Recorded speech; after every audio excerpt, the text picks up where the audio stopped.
Apektado na rin po ang industriya ng pangingisda dyan naman po sa Bajo de Masinloc dahil sa agawan ng teritoryo sa pagitan ng Pilipinas at ng China. Umaasa ang mga taga roon na makakabawi sila sa tulong ng mga natatagong yaman ng kalikasan sa kanilang lugar. Tampok po ang tinaguriang bayan sa gitna ng sagandaan sa dokyo ni Howie Severino sa Eyewitness mamayang gabi.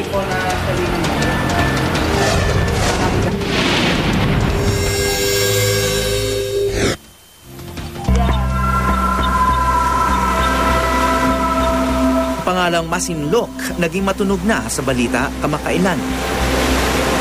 Kasama kasi sa teritoryo nila ang Bajo de Masinloc o mas kilala bilang Panatag Shoal na pinag-aagawan ngayon ng China at Pilipinas.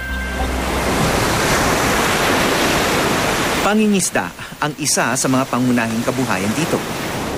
Pero humina na raw ito. So nakakapunta pa kayo hanggang ngayon? Parang nakaw-nakaw na lang sila pagpupunta doon. Yung bangka kong malaki, lalayo. Tapos yung maliliit na bangka na gaganyan na ay, at hindi gaarong pansinin, yan ang nangingisda doon. Napilay man ang industriya nila ng pangingisda, baka makabawi naman daw sila sa itinatag na eco-tours.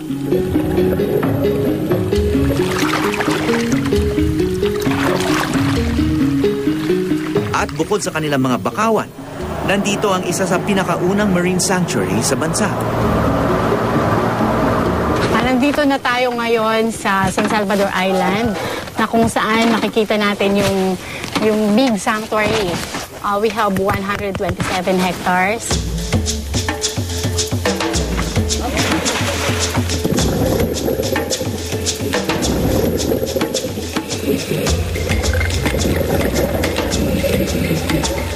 Napulot dito sa ilalim itong parang bato, no?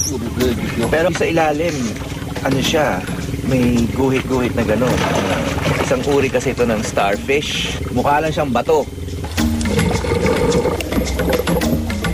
At meron din silang alaga rito na bihira na makita sa ibang dive spot sa bansa. But we're gonna put him in the rocks so that he has a better chance of surviving.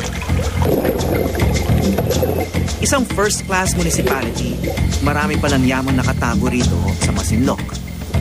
Para sa Unang Balita, Howie Severino reporting.